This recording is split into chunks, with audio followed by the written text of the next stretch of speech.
I'm Chris Holmstrom. Well, in just an hour and a half, Portland could stage the largest campaign ever for the most liberal presidential candidate in the country. KOIN 6 has live team coverage of the run of tonight's speech. Lisa Balick is inside the Moda Center where people are setting up. But first, let's hand it over to Jennifer Dowling, who spoke with Sanders fans who lined up early this morning. Jennifer.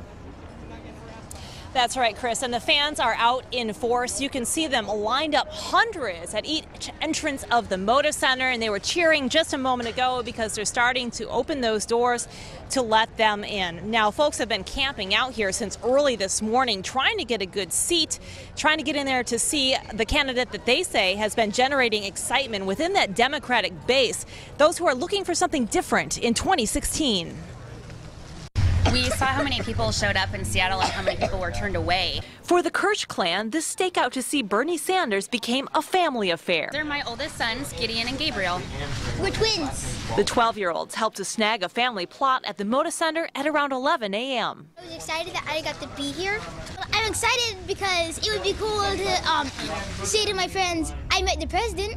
Meanwhile, Michael Curtin set up his folding chair here at the break of dawn. I have a day off from work, and I said, I'm going to be here at 6:45 a.m. I'm going to shake his hand. Curtin says he's followed Sanders since 2008 after hearing his radio show. I'm really excited that this rally is about making college affordable. As for what happened in Seattle when a group claiming to represent Black Lives Matter took over the mic, shutting out Sanders' chance to speak to crowds. You're never going to hear Bernie speak unless I hear it silently here now. These two have differing views on that situation. I think the Black Lives Matter movement is an important movement, but at the same time, I think that being rude like that and taking over an event isn't the best way to get your message across. I think that the oppressed have never been able to kindly and politely ask their oppressors to stop.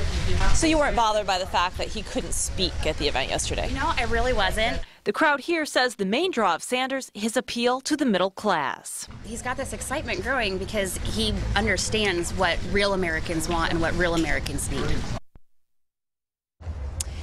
And of course, the Sanders rally has also sparked the Hillary conversation and why folks here are more interested in him than her. And they were telling me that they felt she came to Portland for a select crowd, those who could raise money for her with a lot of money. And they felt that Sanders was here for them because this event is free. Back to you, Chris. All right, Jennifer, thank you. And Lisa Balick joins us now. Lisa is inside the Moda Center. Now, Lisa, how are preparations going for today's speech?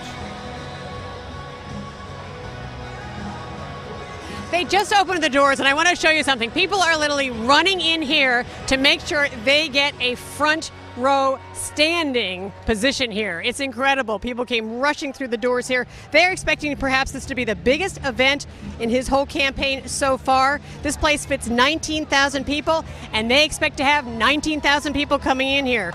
Now, Senator Sanders jumped into the race just a few months ago to challenge Hillary Clinton for the Democratic Party nomination. More than 15,000 supporters showed up in Seattle last night. He's gaining popularity for his support of the middle class, raising rich people's taxes, a $15 an hour minimum wage, and expanding Social Security benefits.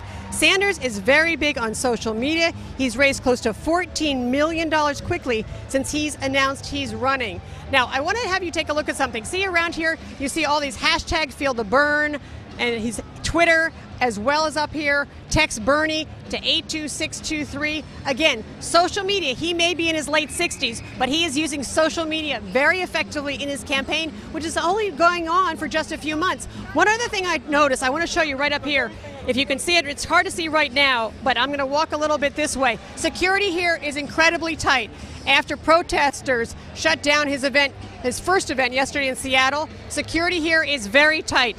There is a whole line of security officers right in the whole area where he will be coming in from. We understand Portland Police is involved outside of here as well, keeping this place safe and secure. When I ask some of his people what's going to happen, they say we will keep this very safe, very secure, running a much tighter show than up in Seattle. We'll see what happens. Live at the Moda Center, Lisa Balick, KOIN 6 News. Definitely much more security than Seattle.